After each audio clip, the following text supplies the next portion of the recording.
And I want to welcome everyone here tonight for this November members meeting and demonstration by Fred.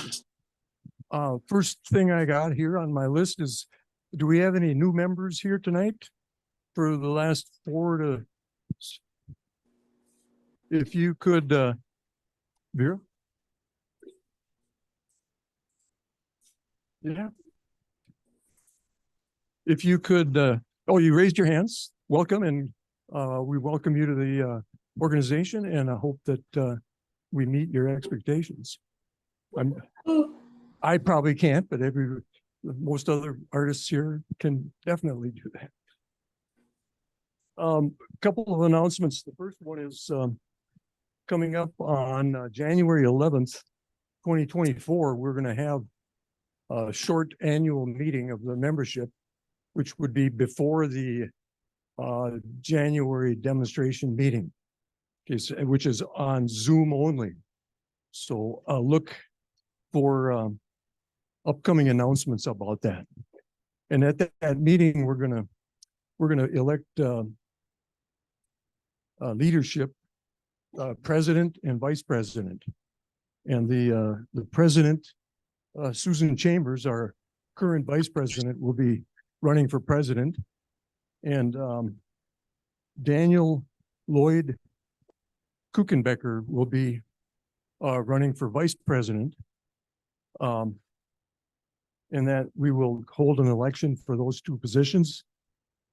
And so I will be stepping away from the board after that meeting, and I want to thank everyone for allowing me to be the president for the last 3 years. It has been a real great experience for me, and I appreciate your support and your confidence in me. I've been working with Susan. Thank you. Thank you. I've met with Susan several times already to talk about turning over the duties of the president, and I'm confident that she'll do a wonderful job. And Daniel came forward of offering to volunteer as vice president. He is a award-winning artist and demo or workshop instructor, and so they'll both do excuse me, they'll both do a wonderful job. And then the second announcement, a short one, is the fall show pickup will be Monday, the 13th, 10 a.m. to 1 p.m. in Burnsville at the Ames Center. So if you got a piece in that show, plan on picking that up. And with that, I'll turn it over to Andy.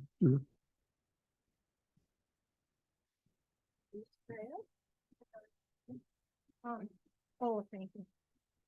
Fred graduated from the American Academy of Art in Chicago and studied with the famous watercolor painter Irving Shapiro.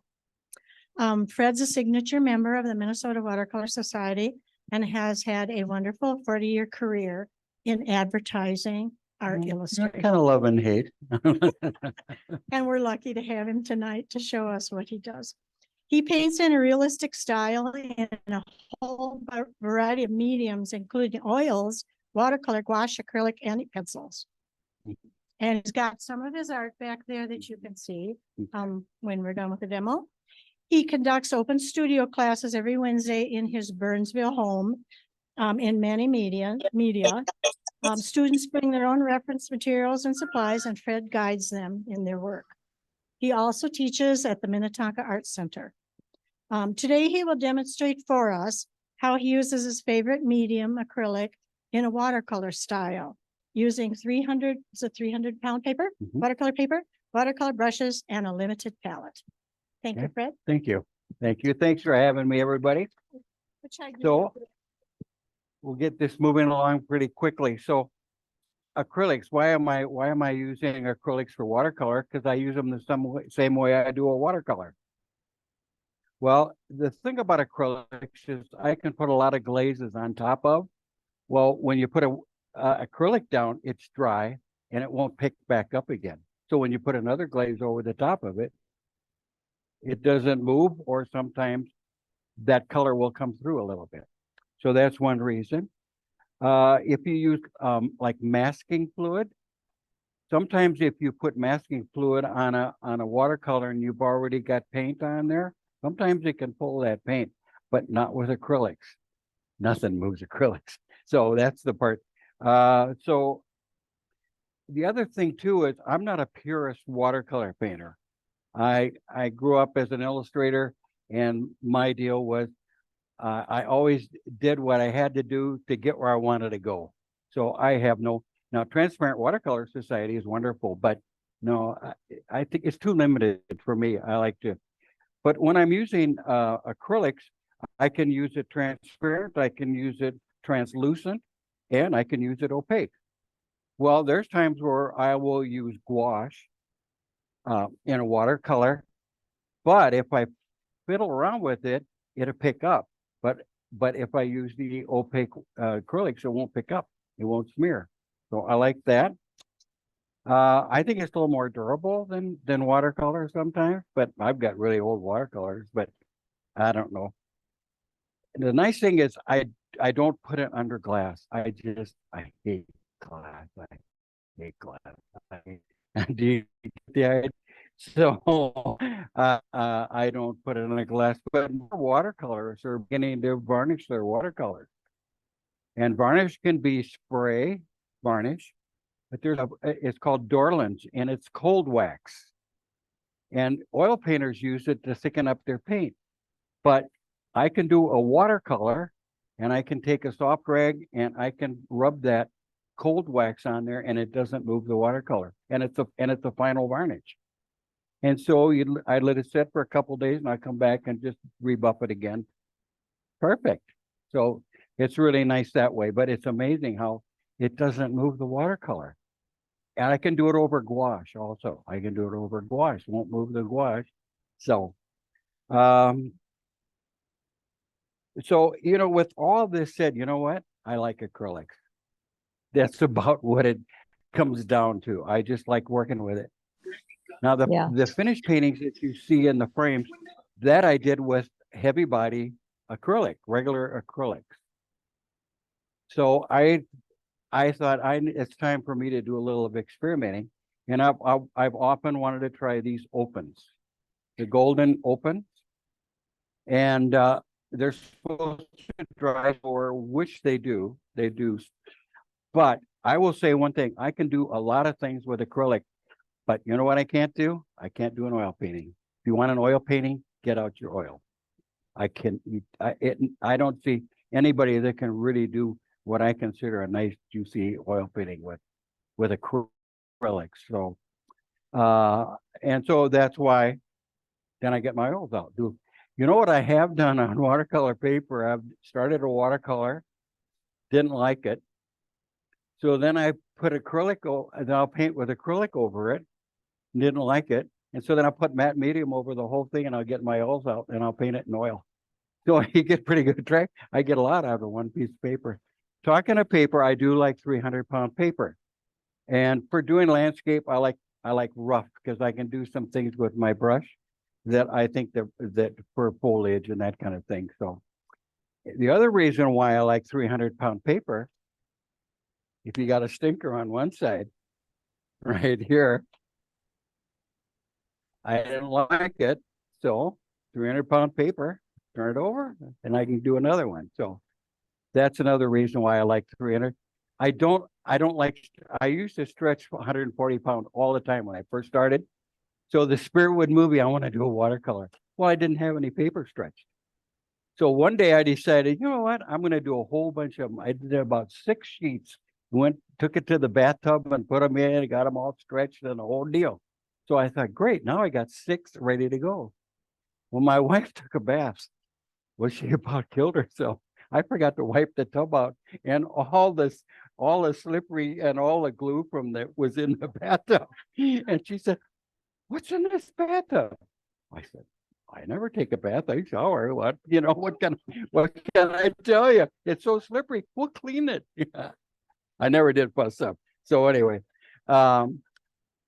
No, she's not here tonight. That's why I'm saying it. That's why I'm saying it.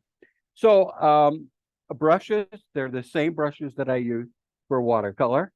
I've done other demos and people say, oh my God, you're not going to use those watercolor brushes in acrylic. Well, it really isn't, poison. You just wash it really good with soap and water and it's perfect. One of the brushes that I really like for watercolor and for doing watercolor acrylic are those silver brush. I think those things are fantastic. Silver black velvet. I think they are fantastic. There's other, the only thing that if you thin down acrylics far enough, it won't stick on gesso and it won't stick on canvas. Why, I don't know. It will stick on paper, but if you do use it on canvas in a watercolor style, which you can, you have to add matte medium to it. So I call it the matte medium is the glue, is the sticker. So when you get it really thinned down, some of that stickum goes away. So anytime you want to do that on, you've got to use an additive. And I don't really use a lot of additives. I've tried some slow dryers and I've tried a little of that and a little of that. I've worked with acrylics for so many years. I know how to make soft blendings because that's the one thing why everybody says, well, it dries so fast and I can't blend it. And so I can do that because I've done so much of it. So I've been painting professionally 63 years. And I'm only 57. How'd that work out? I'm not good at math. So anyway, so if I'm doing portraits, then I like to work on regular cold press watercolor paper. And in the back there, you can see how I get started when I do it. And all of those in the back are done with acrylics using the watercolor technique. I'm still working on them. I love to draw. I love to draw. And that's why I bought a drawing along with me. So to prove that, yeah, I do really love to draw. Let's see. So now, what I discovered was I decided to buy these opens and I found out they work great for watercolor because they don't dry as fast. I've got these things in this palette and I can leave it open like this for 2 days and they're still soft. Not the ones pretty much that are thinned down and have dried, but I can keep those things for about 3 days and they're still soft. Whereas normally 20 minutes and they're hard, you got to keep spritzing them. Now, I don't know the name of this, but this palette is made, I got it at Dick Blick. I got it in for acrylics. You don't want to use acrylics on plastic because it'll stain the plastic and sometimes won't come off that plastic. Otherwise, I'll mix on glass. And another good thing is a tray, porcelain butcher's tray. They work great. And there you can use your acrylics on that. So, but you can see they're nice and shiny. So basically, I'm working with probably 4 colors here. So there's 1, 2, 3, 4. So I've got, I got 2 yellows and I got 2 blues and I'll have 2 reds and then I use a burnt umber. So in other words, what I'm doing is I'm working with the 3 primary colors. That's all you need. You can mix your printer when you print on your okay. I wish I could tell you. I forgot. You can get them at Dick Blick and they're advertised. You can peel the acrylics off, and I got it at Dick Blick. So she asked what the name of this was, and I threw the paper away. So I don't know what it is. I think it's. I don't know. It's plastic, but it's made so it. The acrylic will come off of it, when it's dry, and you peel right off. So anyway, that's basically I used 4 colors, red, yellow, blue, and then burnt umber because I'm lazy. I can mix brown, but I'm lazy. So that's why I have a brown in there. And then of course, if I'm going to paint opaque, well, then I use white. But there's times where I use white mixed in with my color. So it's like a translucent. Again, I don't paint the juicy, drippy kind of watercolors. You can see the way I paint not that way. I don't paint that way. So there's things in there that you don't know what I did. You know, I can hide things in different mediums, but you don't realize, but it's still a watercolor. So now you'll notice back there, I brought that one thing, and for portrait, what I use for portrait is a Zorn palette. What is it? Anders Zorn, wasn't he the Swedish painter? And he only used yellow ochre, cadmium red, and black and white. And that's what I also use for all my plays. I used to use all kinds of colors. This works for me, it works great. So I guess for that, and I don't think there's anything else that is important. No. Okay. Now, as far as my brushes, so I have, I've got a pretty good array of brushes here. Well, I don't like doing trees and foliage, but I found a whole bunch of ways where I can do it. And so normally, that you can use a sponge. That works out to make trees and whatever. And then I have this brush, and this is called a Shiwi Foliage Angular. And it's made by Martin Weber. I used to watch this lady at 7 o'clock in the morning on public TV, and she had one. She used to sell these things, and they are really nice. They are very nice. And with this, you don't use your color really wet. You use it a little drier. So when you're doing it, I think you can see that okay. You see that? So when I'm doing it, and the worse this thing gets, the better. And so all you're doing is there. See, you can make really nice foliage. So sometimes a little thicker, but you see how that. So and when that dries, and that's why I like it, because I like to work dark to light, which you're not supposed to with watercolor. Well, I can with acrylics, and still have that watercolor look. They still have that watercolor look. So this is really a nice brush, and it comes in different sizes. I've got this size, and I've got this size, and I think it really works nicely, and especially on rough paper. So you can see. I think you see that okay. You can imagine that that's leaves or something, right? So the other thing that I like, and then of course, I really honestly don't use a sponge very much. I don't really like it that much, but you certainly can do that, by doing this. You can make trees, foliage, but it's not my favorite, but certainly works good. One thing that I really like to do is I do a lot of this this is why I like rough paper, because I can take a color, and what I'm doing again, it's not very wet. My paint's not very wet. It's almost like it's out of the tube. And I don't know if you can see it, but what I do is I flatten one side of it, and then this side is like regular, but I flatten it. So I hold it just like this, parallel to the paper. And so I can do this, I can do the same thing. So that needs just a touch of water. And I do a lot of that. And so you can see it kind of does funny things to the brush, but it's this flat part right here that I really use. And I just hold it parallel to the paper, and then I can just scrub it and make texture that way, foliage that way. So, okay. So that would be the three ways that, but like I say, I don't do the sponge very often. And then I just have regular flat brushes, watercolor flat brushes. And then of course the silver black velvets are a fantastic thing. So, okay. Why don't I just start?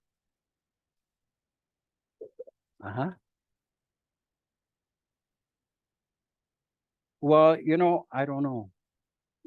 I buy them in it. I really honestly, she asked if I knew the type of brushes or the manufacturer. I don't know. Yeah, the foliage one, this one? Okay, it's shiwi. God, how do you spell shiwi? Like I say, I used to watch her. Okay, shiwi foliage angular. And you used to be able to get them from her directly or not anymore. You could get them on Amazon, but I guess the best way is to get them out of Martin Weber. They manufacture it. And it's Shiwi, Schewe, foliage angular. So, and I really do like it. I think it looks really, really good. So I always have a piece of paper to test. One thing that you should do when you're, I don't worry about it so much with acrylics, but when you're working with watercolor, if you're going to test your colors, you should use the same you're painting on, because different papers make that color look differently.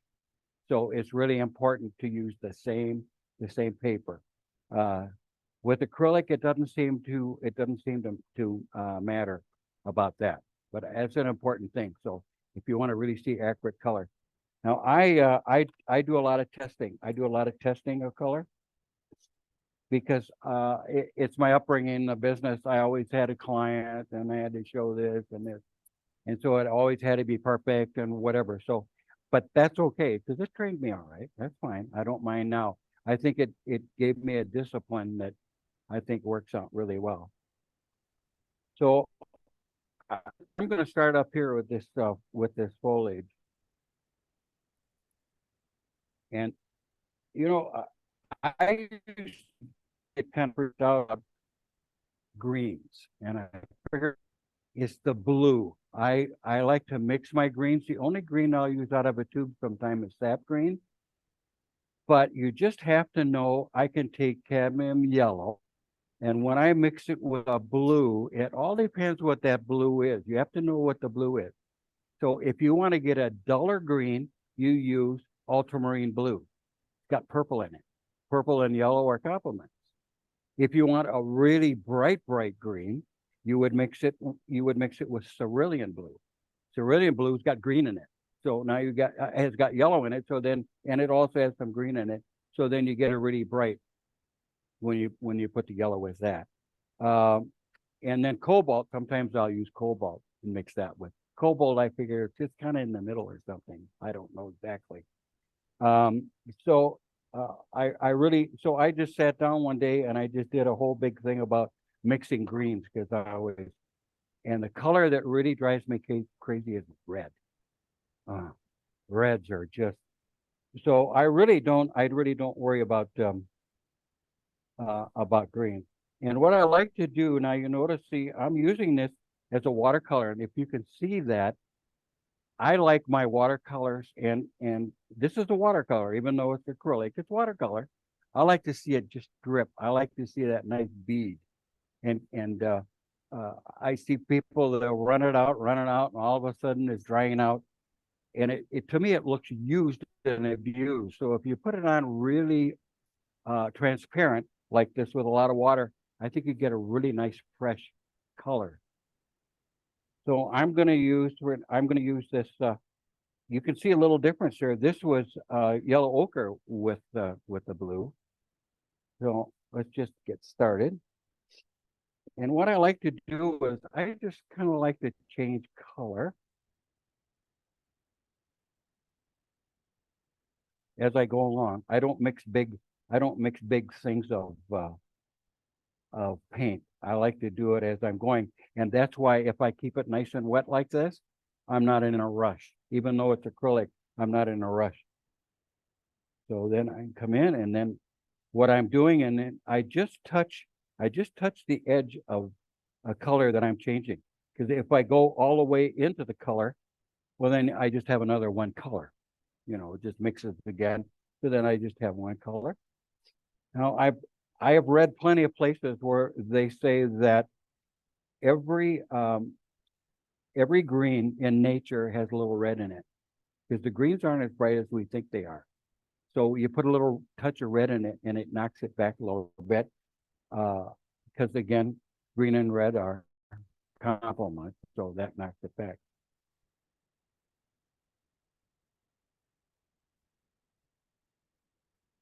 Okay, so I just for giggles, I just changed it up. Now this would be, to me, this would be a first coat. Because I would go back over it. Now, see, I did go into that yellow, but I didn't cover that whole bit of yellow. I just tucked it in there.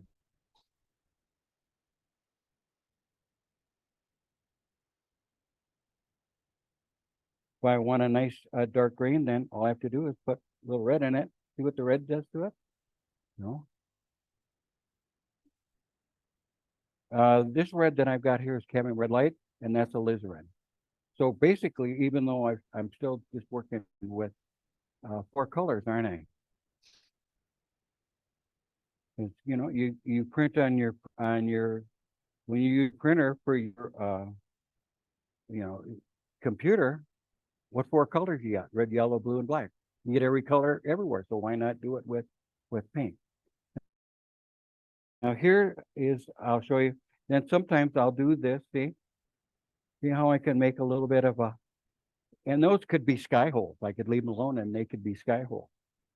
So, and the other way I've used a brush to do this, and this is why I like rough paper for landscape, because this roughness just works perfect for it. The other way I can do it is, see, I can do it this way. I can push it also like that and do that kind of deal.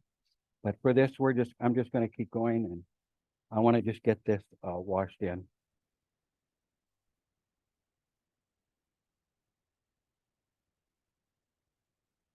When you work with acrylics, it does feel a little different.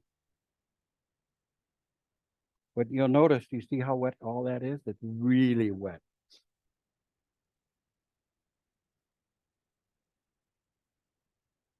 Now, what I did here is I did that with ink.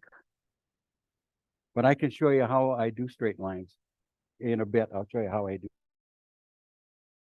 do that. But just for time's sake, I just did it.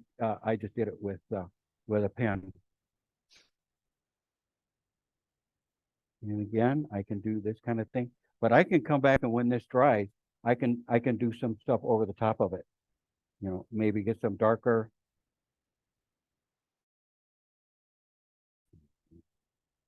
Let's turn it into every once in a while. There, you see, I can even come in with a little different. There,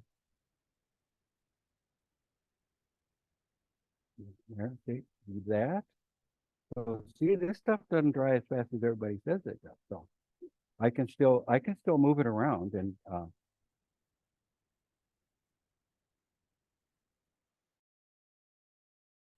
let's get this thing going. So.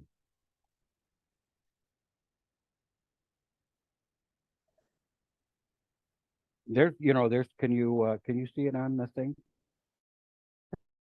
Pretty good. Huh? Well, let me see it run. That's how wet I want it. Now, if I'm going to get into darker colors and stuff, well, then of course I can't use as much water, but this is the way I like to see that when I'm first working with watercolor. I do it with my portraits. Same. I like this.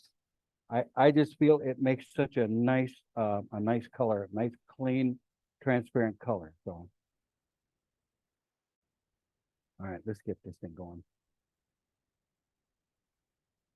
So so with that, even with the acrylics, they don't dry so fast. See, look I can push them around and still move them a little bit. That's still wet. This is all still wet. The way I test it, I don't test with my fingertips. I test with the back of my finger, because with your fingertips, you don't feel it as well, because we use them all the time.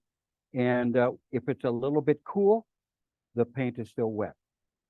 Paint's still wet. So I got to see what I'm doing here.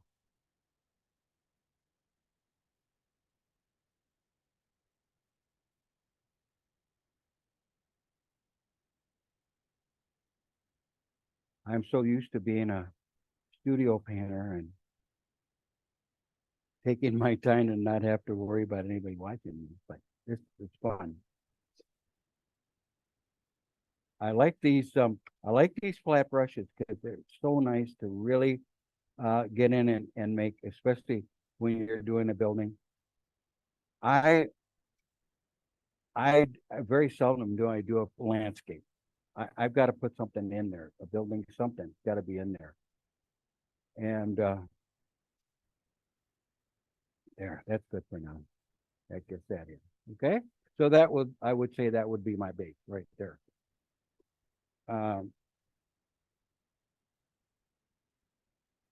So let's, I'm gonna, now, how would I, you know what, I didn't squeeze out one, there it is.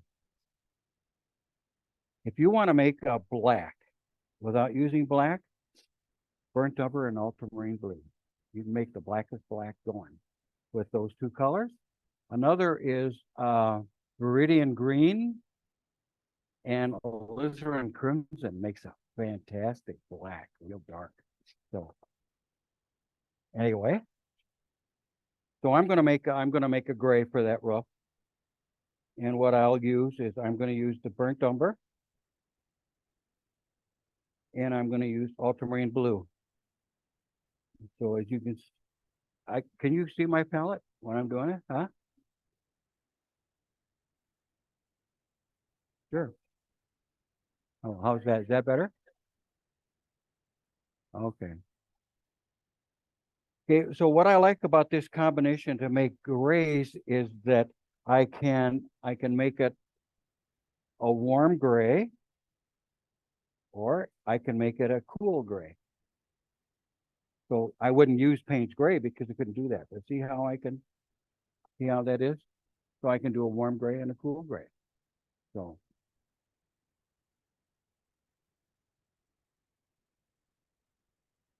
And again, I'm going to use my colors nice and wet.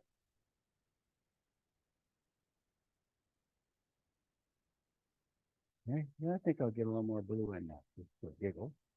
Again, so I can add the blue in there. See how I can, and with me having my color so wet, you see how nice and clear that is? You can really see the ink through there, can't you? It's very transparent.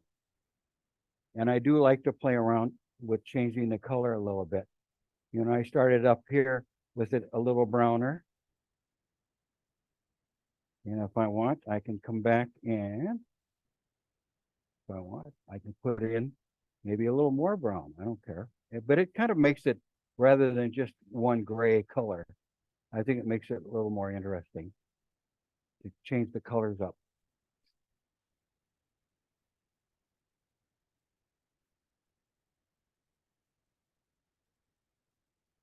Yeah. Okay. So that's the base for that.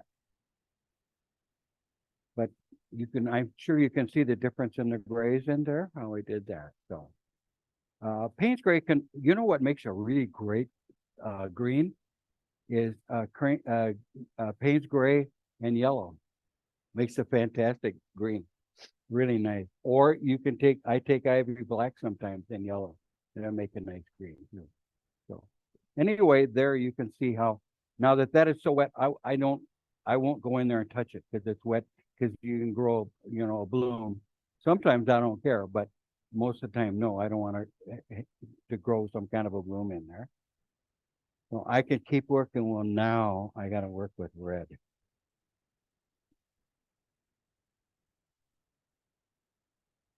I used to do a lot of sports art. I worked for a company and we specialize in sports art. We had licensing with all the major sports and NASCAR. And I used to always mix my blacks. Well, I thought, no, done. I mean, football helmets, shoes, uniforms, they're black. So I just used black, but I could doctor it up and make it so I wouldn't spend so much time. Now, if I add a little blue to it, see, I can turn that red into a little more purple. And you know what I'm going to do. So I think I'll use that color, but now I'm going to start off with it lighter, and then I'll come over the top with the darker.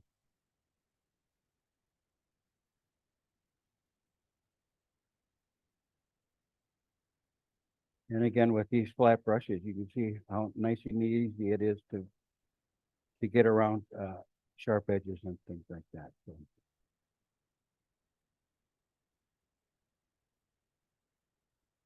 in high school, I wouldn't take art classes. And you had to, or you could take drafting, and I took drafting classes. And so a lot of what I've done is it comes from all of that that I've done in that drafting class.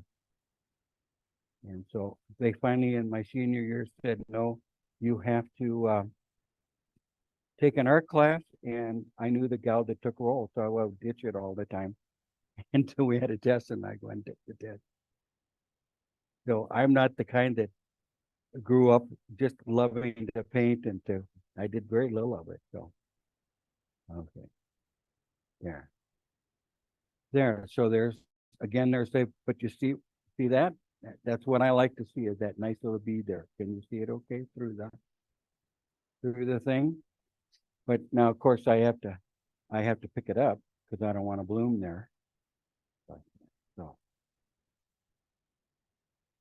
I will show you, I'll get into one of the round brushes. And I'll do this little bit of foliage. And so I'll show you how I do that. So I start in, and again, my color is nice and wet, really wet. You can see the little beads that, yeah. And a lot of times I mix my colors as I go. I would just change that a little bit. Now that I'm going to get down a little closer where it's darker under there, then I can come back seeing I can put the dark in there. Or I might have a little spot up in here where maybe I want to have a little dark. Yeah. Now this is all wet into wet. And I have found that doing watercolor with acrylic, I'm doing more wet into wet because it's a little harder to blend a color. So if I do wet into wet like that, then I don't have to worry about trying to blend in. So I'd let that dry because everything I'm putting down here, I consider it's just the base coat. Just the base coat. I'll be doing more work on it. I'll show you what happens when you put cerulean blue with the yellow. See how bright it got? You see how dull that one is? Because that was ultramarine, but you see how bright? Well, it's a little unnatural. So I could still come in, and I put a little red in it. And then sometimes I like to just have kind of a grayish color. I just like to fiddle around with the paint and with the color. Okay.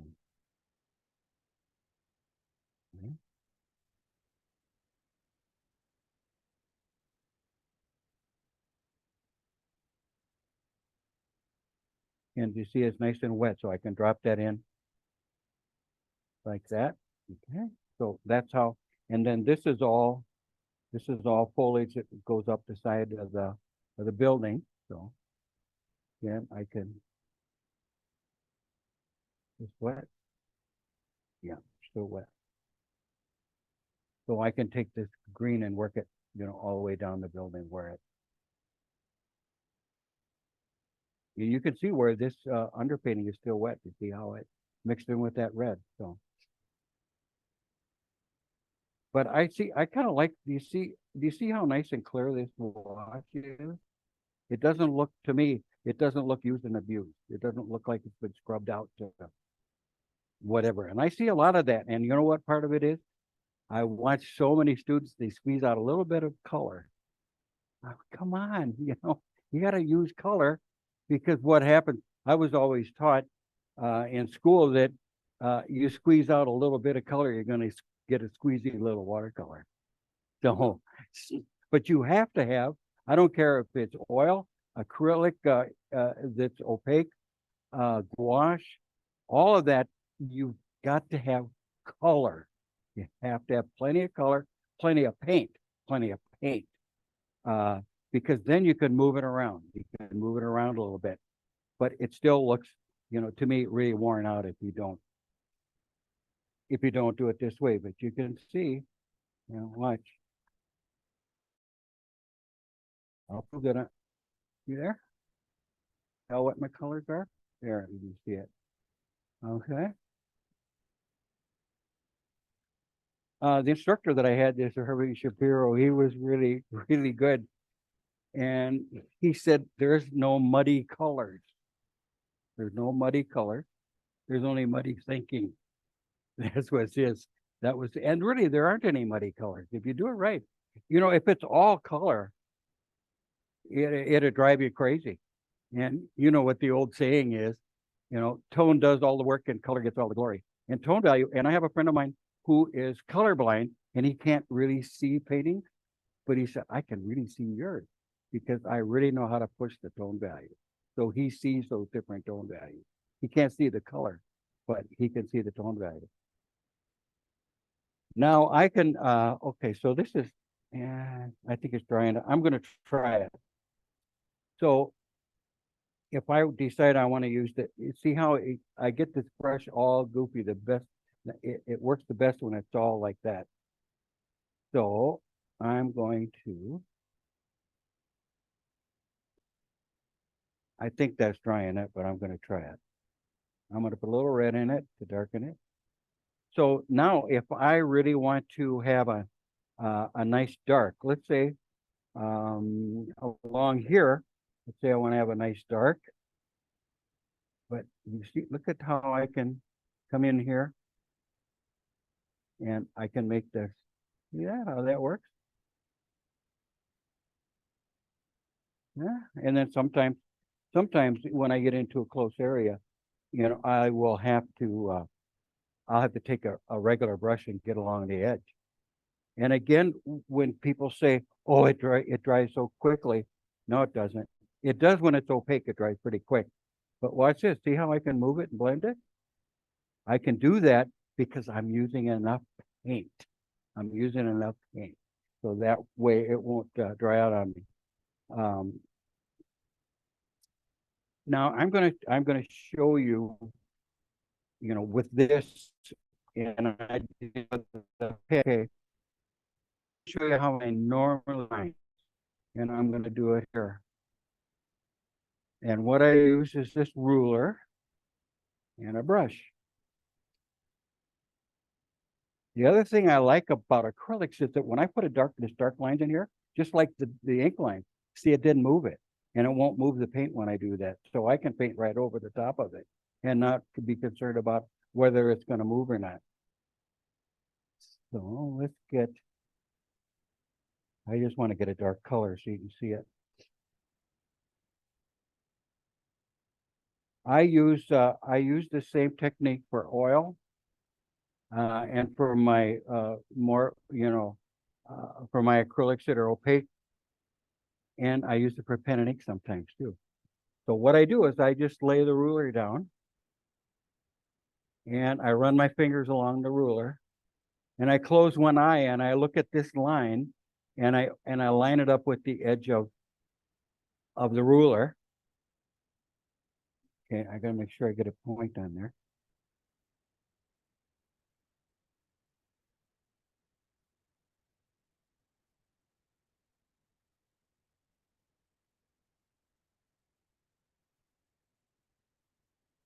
Yeah, because I can't, no, I can't do it. It drives me crazy. I have to have straight lines, don't I? I have to have straight lines.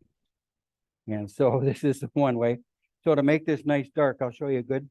I'm going to make a black. So that's ultramarine blue. This is burnt umber. See how nice that is? If I want it even dark, I can add a little more blue to it. But isn't that nice? Look how dark that is. You don't need black. You don't need black. So I'll do a couple more. I can do it now or I can do it last. But see? Sometimes I can let it skip a little bit. Sometimes I can make it thinner or I can make it fatter depending on, you know, what I'm doing. But see, look at slick, huh? Oh yeah, I was going to ask about that. Yeah, okay. No, I'm not. No, I'm just running my fingers along the edge of the ruler.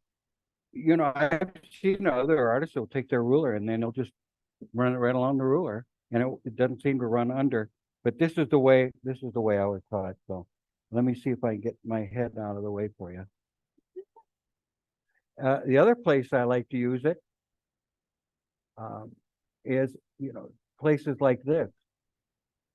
Okay, so instead of me just always trying, did you see that? Could you see that? Okay. Again, I can change it a little bit with color.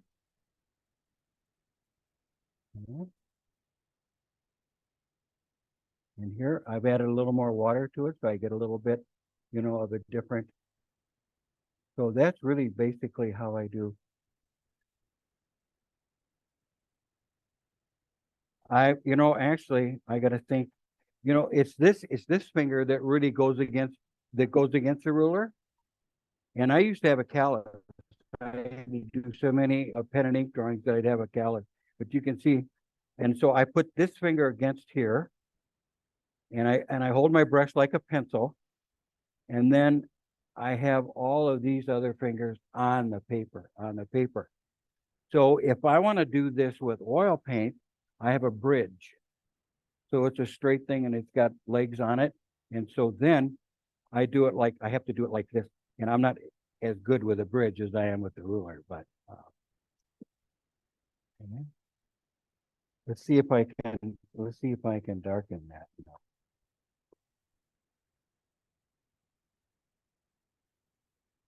Okay. The feel of this acrylic, it feels a little slimy. That's the only way I can describe it. When I'm mixing it like this, it doesn't feel like regular watercolor. Well, it's plastic. I don't know. Frank Wetzel always told me, well, you're going to do another pop bottle painting, because he always said, well, the plastic is just like a pop bottle. But let me see if I got this dark enough. I got to look at that.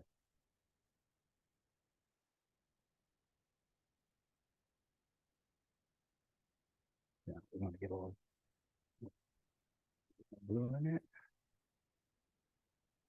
Yeah, if you could see this, if you could feel this, you would see what I'm saying.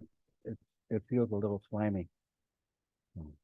But all the years that I've worked with it, it doesn't bother me.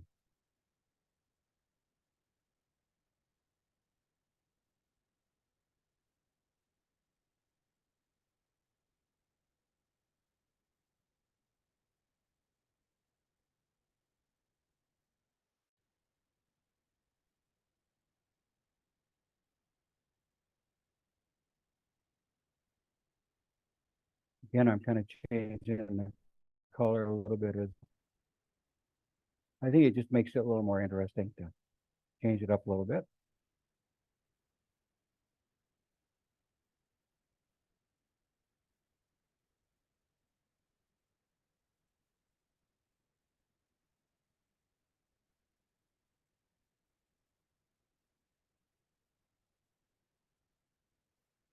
And I always make sure that this edge stays wet, so I don't have to rush to get it, so I don't get a hard line.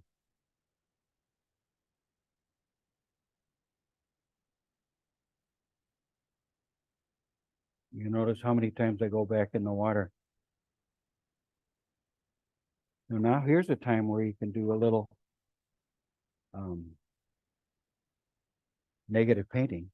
So then that's what I would do if this was darker, but I would paint around like this. Okay. And then I would still paint it all around. But I think what I would do is I'd finish this and then I would okay, so I want to, okay, I'm going to try and get out of your way. So.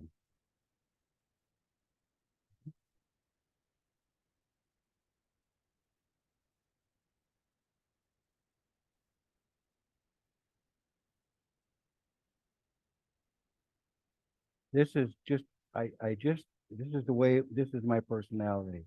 It just has to be done.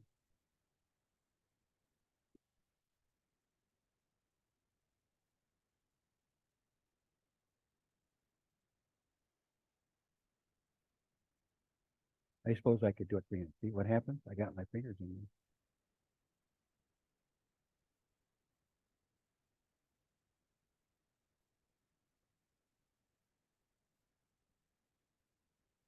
Does that look like a shadow? Yeah. Go back. This is still wet, so I could do this to it. Okay. Now I could still go back over this.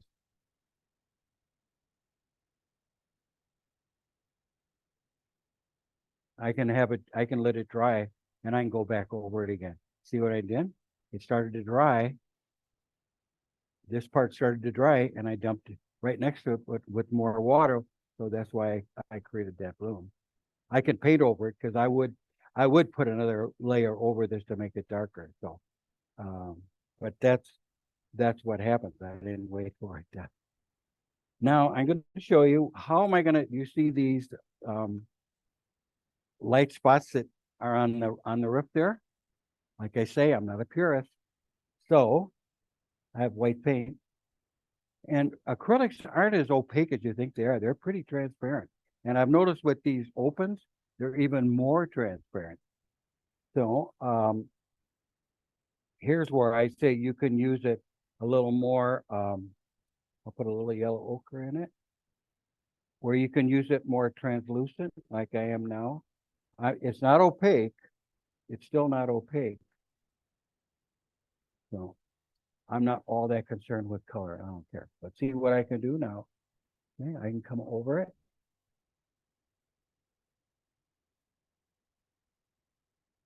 Okay. I'm gonna put a little more white in it.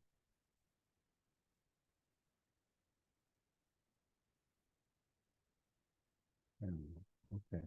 Now what happens is this will sink in. This actually, when it dries, will sink in more. But that's how I can do these light spots that are coming through.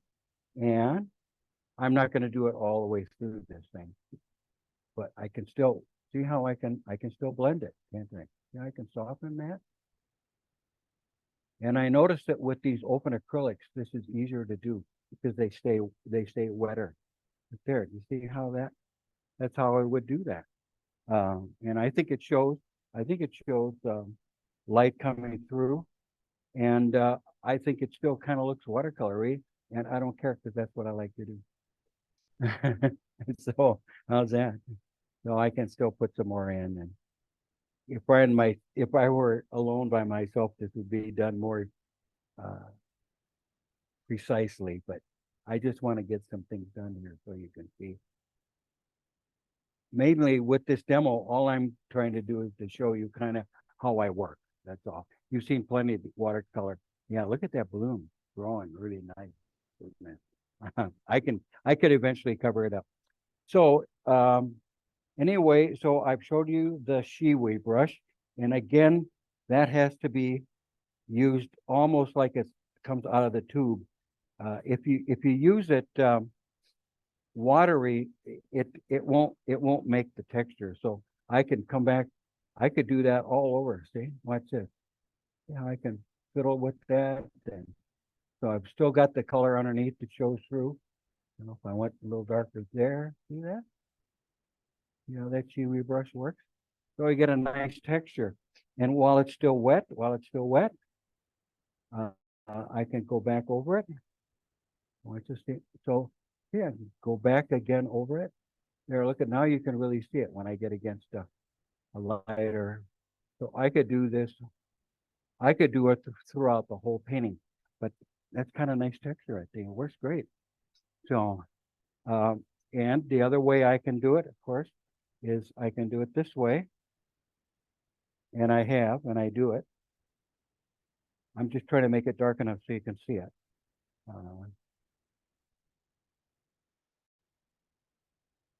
You know, that's kind of interesting. I really never thought these were as slimy as they are, but you know, they are slimy.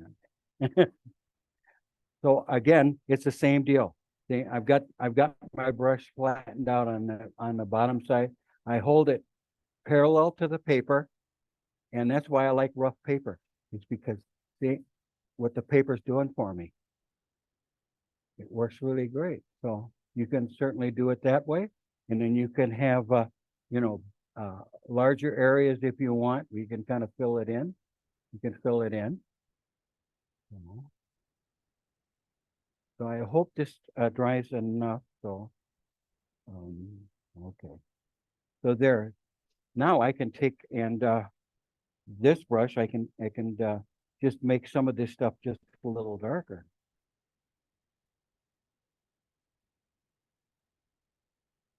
Again, if I were in my studio, I would plan this out better, but I just wanted to show you the technique. So see, I can come in here with kind of a middle. So I've got a dark in the middle, but even that, I like the way that looks where you get a really nice bright light that's there. I can do it this way also. Yeah. But I can also just take this brush. Now this is what I like, because every color I put on top of this is not going to move. This isn't going to move. That's there, and it won't pick up. Oh, that's the other thing. If you like to lift, not gonna, not with acrylics. You can't lift it like you can. But that's one technique I've really never done very much lifting. I don't do a lot of tricks, what I call tricks. But look, I can do this technique too, where I'm not, see, I'm just filling it in and not worrying about texture. Because there's a lot of watercolors that are done this way, just, you know, so I can go through this whole thing and there, here, I'm not even really using that technique. All I'm doing is just giving it another color on top of, and then because I've used it wet enough, you see how I can soften that? Yeah. And there's where I have found that these opens are fantastic for that. Now I'm trying one that's opaque. Yeah, that's a different thing. But again, I think the manufacturer thought, okay, maybe we can make acrylics that look like oil. No, it's impossible. I don't think that could ever happen. I really honestly don't. Oil is oil, and I think it's great. So why, if you want oil painting, paint it in oil. And even in here, see, I could just go and then just use a wet like this and not, see, I can do it that way and not even worry about any texture. Or what I can do is I can get to the edge of that, and I can, so on the edge of it, see, then I can, maybe sometimes I just do the edge like that. Maybe a little touch in there. But this, so you can do it that way too. So this Shiwi brushes, it's really great. You know, I'm going to try it with this. Another way to make weeds. Great. If you want to make weeds, I take watercolor paper, scrap watercolor paper, and you have to have a straight edge. You have to have a straight edge. You can do it with the 300 pound, which is thicker. You can do it with 140 pound, that's thinner. So I've never done it with paper like this, so I'm going to try it, see if it works. It is the greatest thing for making weeds. Okay. Now there, I want that nice and wet because I'm going to, there. So what I do then is I just get in here, okay, and then watch this for I don't care where I put it. Watch this. Okay, I need more. It's harder with this paper because it's slick, but I can still think, or you know, like you could do tree trunk. Look at that, huh? Tree trunks. Can you see that? It's really, and then if you know, I can use it with more opaque in it. But it works great if you use watercolor paper, but you have to have a straight edge, a nice clean. I couldn't do it with this edge, but anyway. And so, you know, if you have maybe a, look at how I can just make weeds like that. Pretty slick, huh? So I also will do that. I don't have many tricks, but I do have some tricks. So let's okay, now this is dry, so I'm going to go back over so I could show you how I would finish. So I'd finish that up. So I'm gonna go back to around silver velvet. I got a big marker and that thing it's great. It's really good. Took Andy Evanson's 3D workshop one time and he was pushing me. And so I went and I bought them. And I saw him on YouTube. And he was saying that he still likes his watercolors under glass because it's kind of a tradition. And I watched another artist from New York City that does watercolor, and he varnishes his with that cold wax. And then he puts a frame around it, but doesn't use any glass. And the only time he puts it under glass is if he's in a watercolor show. So it's kind of like everybody else. But this Andy Evanson doesn't. I tried doing what he did. Forget it. I could do technical things that he can do with brushes and things, but no, I'm not loosey. Okay, we're gonna work back here.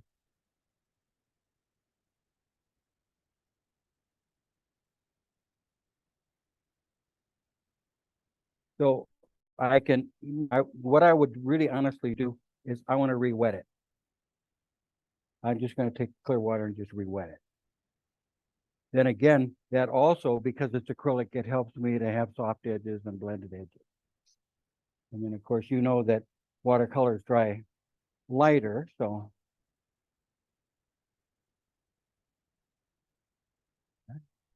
So it's just a matter of, well, the light source is coming. Does that look like? Yeah, that looks like sunlight. Anyway, the light's coming this way. So I would have, this side, but look at how nice that kind of goes on there, doesn't it? I think, no, acrylics dry darker. Acrylics dry darker, watercolor lighter, and oil dries the same as when it's wet. Dries the same. So. Okay. And again, if I want to have a little more color in there, I can do that. But I really kind of like the look of. So I want to get some darker so you can see it. It may not be green, I don't care, but just so you can see it. So then down here now, see, I can get some nice darks going. I could even come back where it's still wet and kind of work in there. That. Okay. And that's a way I do a lot of my bushes. And actually I can also, I can, if I want, I can take the smaller Shiwi brush. And again, you have to use it a dryer, like almost it comes out of the tube. But I can use a smaller one and okay, I can do that kind of stuff. Now this is a little damp, so it's not going to make a mark like this did, like these did over here. But still, it makes kind of a nice mark. Or I can just go and just I could do the whole bush. Just go ahead and doing this, and then put it in. And again, this would be my bottom coat. I'm a very cautious painter. I go really slowly, but I think you'll watch somebody do a watercolor and they go, well, think about how many they've done, how many times they've done their technique. But I found that when you're starting out, especially if you work too fast, you know what you're doing? You're watching your brush. You're not thinking about what you're doing on the paper. And if you really slow down, you really get into what you're painting. You can really get into that. So speed is not a good deal. And the best part is everything just evaporates away. Your life, what problems, everything. So it's really kind of good therapy. It's good therapy and it doesn't cost you that much an hour. So I could get to the point where my daughter was just little and she came down to see what I was doing on this one job I had. And I was so intent on what I do, and she stood right here. I didn't even know she existed. But Daddy had a little temper tantrum. So I took 3 brushes and I threw them across the room against the wall. I was so frustrated. So she came upstairs, Mommy, Daddy throws his paintbrushes. Oh, yeah, just leave him alone. He's all right. He's all right. No, that's a true story. Every once in a while I do like to throw a brush. So so then I think that kind of explains, and then you can come back. I'm kind of pushing it. I should let it dry a little more, but then I can come in, and then do, I could do little twigs, they come up, like that. So, and then over here, I can have a branch.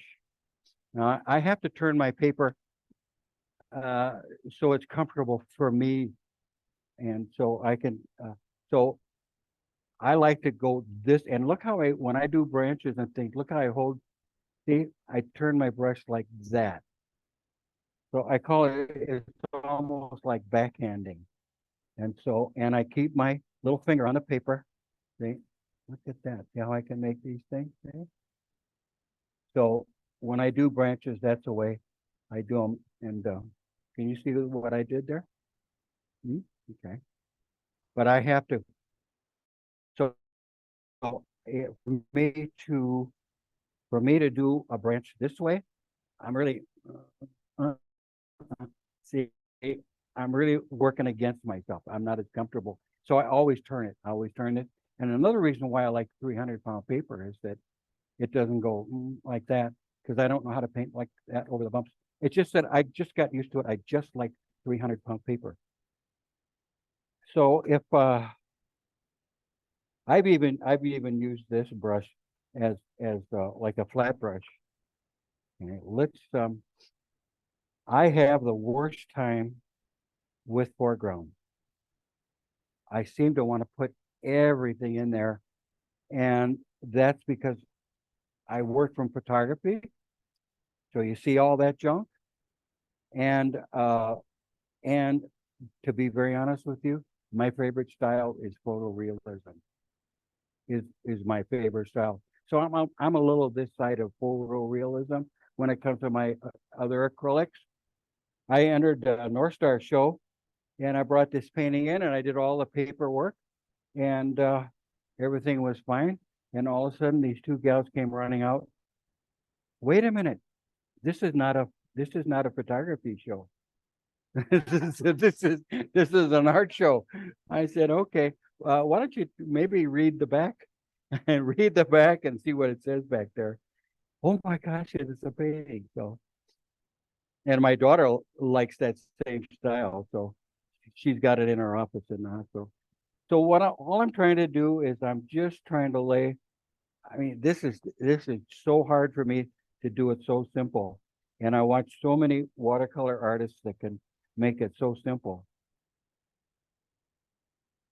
But again, if you'll notice, see how much, you see that puddle? That's how I like to have my watercolor. I do this when I do a portrait. My colors are this wet. Now, I can come in. Yeah, I can add a little of that to it just to give it a little bit of different.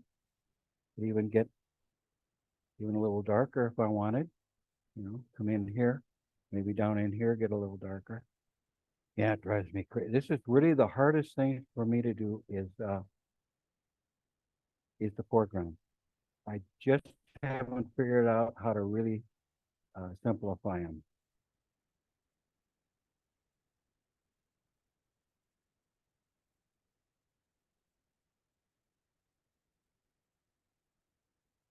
Yes, I made these things. That's why I made these for my students. I don't working. The only time I work flat is I have a real wet wash and I don't want it to run. But then I may put something. I'm just doing that just so I could show you this. So now maybe I've got some other color. Now, if I want it to run, and I'll turn it this way.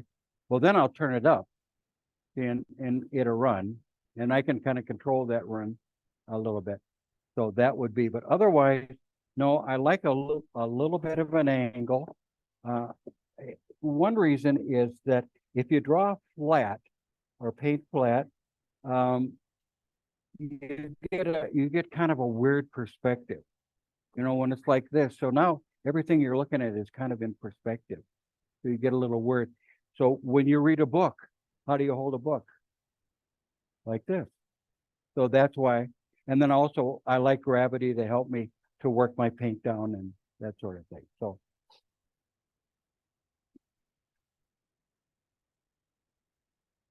I can take this Shiwi brush and I can so what do you see when you use it really wet, it doesn't really do anything, does it? It puts paint down, but it doesn't do that kind of thing. So okay. So I would let this dry. This is probably one of the more simple.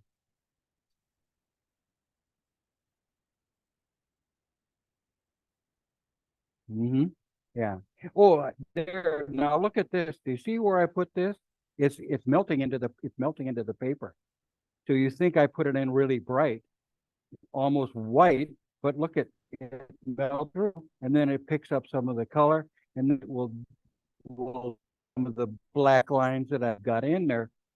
Really, I think it still looks like a water. So don't care. If I need to do it to get where I want to go, that's what I'm going to do. That's what I'm going to do. So, let me. So, yeah, okay. What time do we go till? Midnight or what? You don't serve breakfast? Good Lord. Yeah, exactly. So I think what I've done here, hopefully I've shown you basically how I work with watercolor. And really you might say, well, why don't you just use watercolor? Well, I could, but there's something about acrylics that I like. I like sometimes the color. I get sometimes with watercolor, especially with arches paper, it seems to go into the paper and get dull. Marble Lady, help me out. She has the brightest colors, you know. That does marbles. She's in our Julie. Oh, she has the brightest colors. It's amazing. I don't know how she does it, but so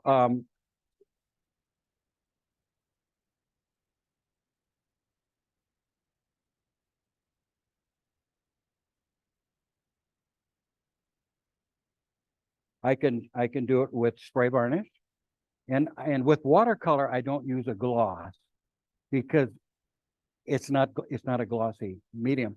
With the more opaque, yeah, then I could use a gloss. But I've gotten to use where I use more satin finish now, because sometimes I think it gets a little too shiny. But I read this article about these two artists that were doing, and they were varnishing their watercolors. And so I tried it and I was using gloss. Well, some areas would be shiny, some wouldn't. And I thought, well, wait a minute. So if you are going to varnish a watercolor, not acrylic watercolor, but straight watercolor, I use 1 coat of spray varnish gloss. Let it dry, and then I use about 3 coats of matte over that. So, or, well, here with acrylics, I would just go right to, I would probably put a satin on here, or I could use that cold wax stuff and put it on here with the cold wax. There's the artist in New York. I watched him, and he does that, and he's got a big spatula, and he just scoops it out, and then he just spreads it with the spatula and lets it dry, and then he burnishes it, gets a little shiny. Looks great. Really is nice. Very nice. And then he frames it with, there's some kind of white. It's like puts it on a floating frame. So there's white kind of around it, and then the frame. So anyway, so yeah, I would actually varnish it because it will bring the color up a little bit more, especially the darker colors. It kind of brings them up some more. So,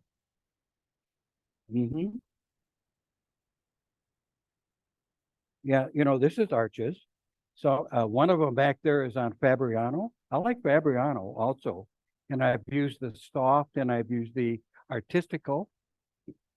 So one of the soldiers back there, I think I used soft, Fabriano soft. So yes, I do use. So I just see how I can just easily go over this. Nothing's gonna move under there. Yeah. And that's what I like about it. And you notice where I put those lines, they're not moving, they're not as dark. But I'm so much of a realist. If you look at this, do you see that white stuff in there? I'm gonna do that. I'd take a brush and I would take some white, and I absolutely would do it. Because I really love that much detail. I really do. So I can go along and, put some white in there. Because it's that way on the photo, and it kind of shows the, and I put enough paint, I put enough paint on so I can move it. I can move it around. Yeah. And then this side, then I would just use a round brush. I would just use a round brush for this side. I would put the lines, I'd put the line the way I showed you with a brush and the ruler. See, that's the first coat. There.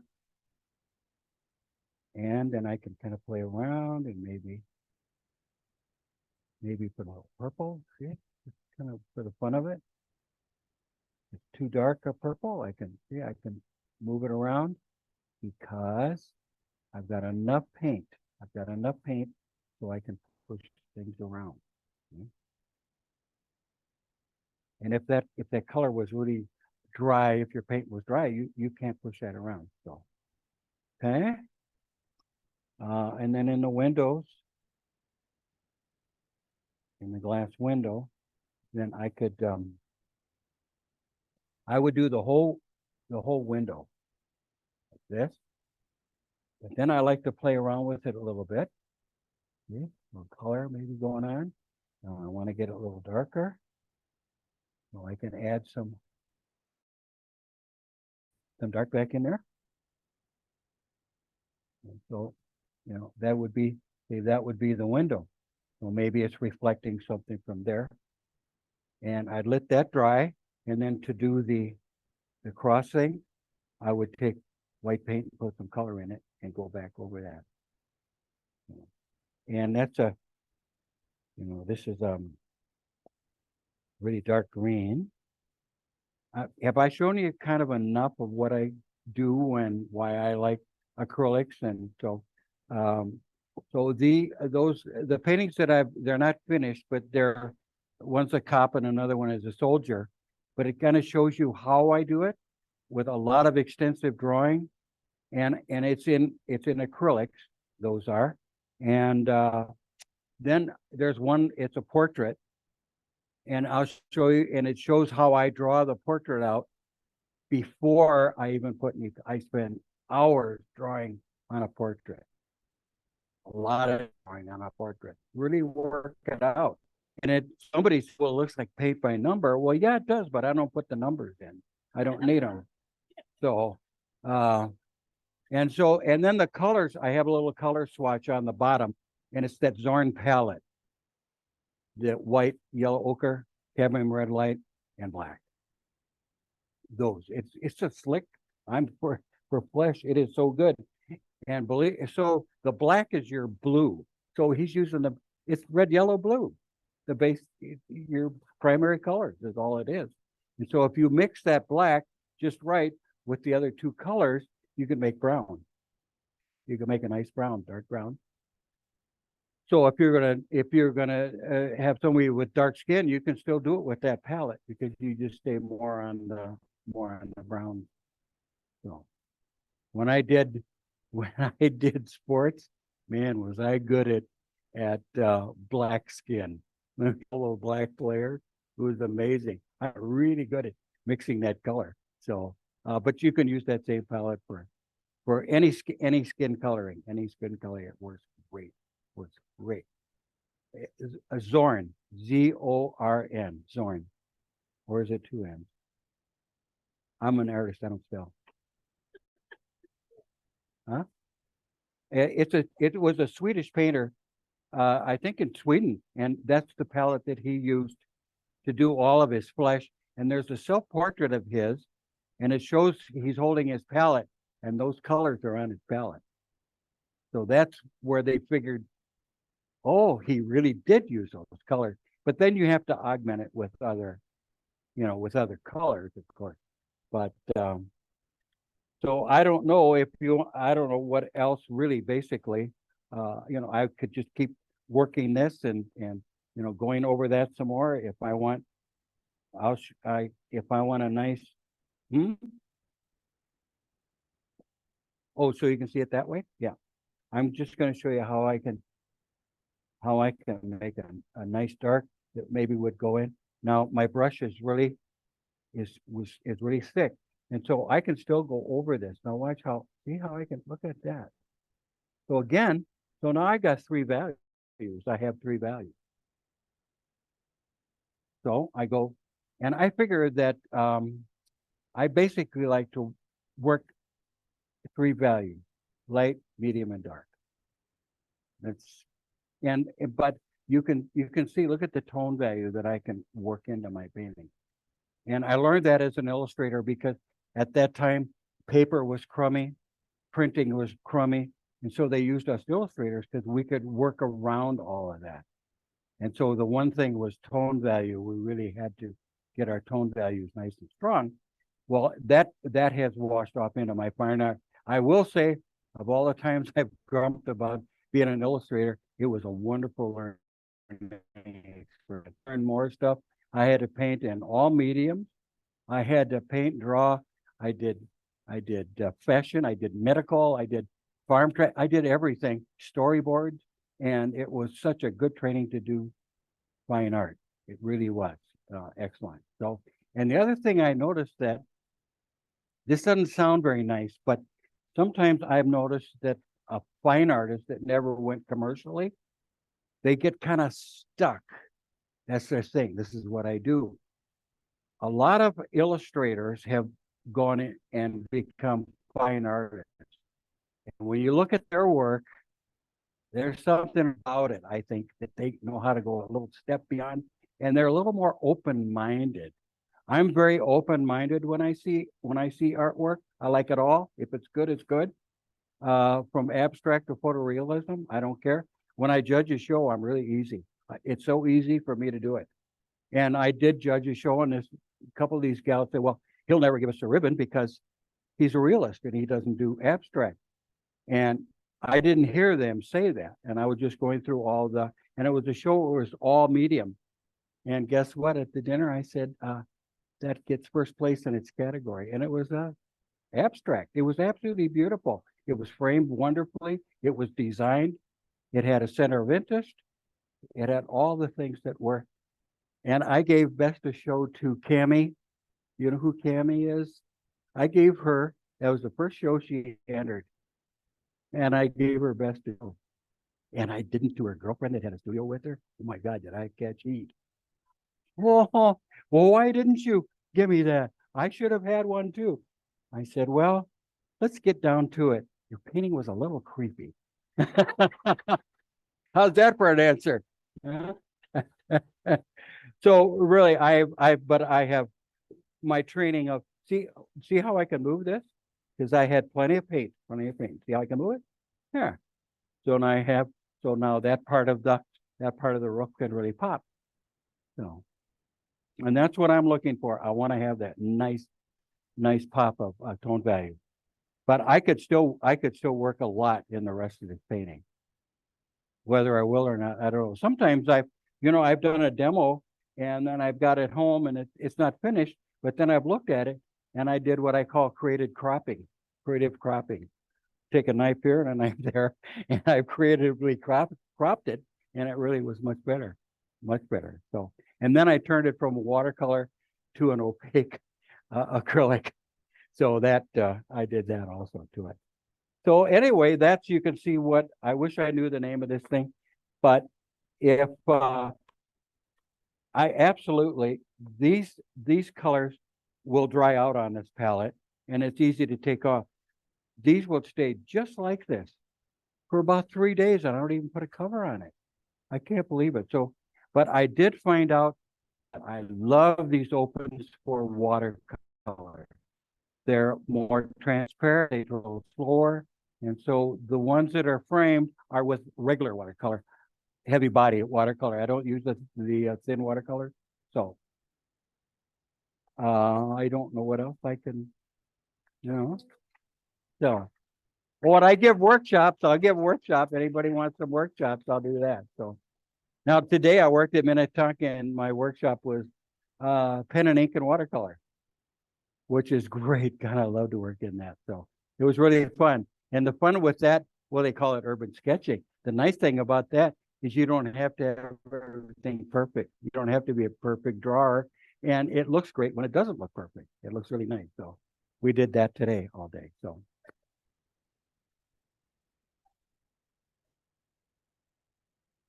Oh, that's it. You got it. That's the one. It's called a peel off palette for acrylics. Peel off palette. And you can get them at Dick. I got it at Dick Blick. The other palette, and I don't know what I had a butcher's tray forever. I can't find it. I don't know what I did with it. And it's a regular porcelain butcher's tray, which also you can mix acrylics in and stick to it. And it's a regular butcher's tray. So it's flat, and then at the edge, it kind of dips down like that. And so then your watercolor can kind of drip down in there, and you can pick up those watercolors and use them in your paint.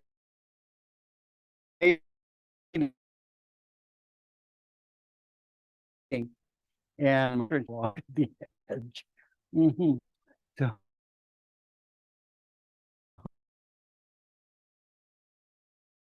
So, but anyway, oh yes, yeah, you can get the opens at Dick Blick. So it would be fun. It's just I'm still experimenting with them. I have found out I really like them for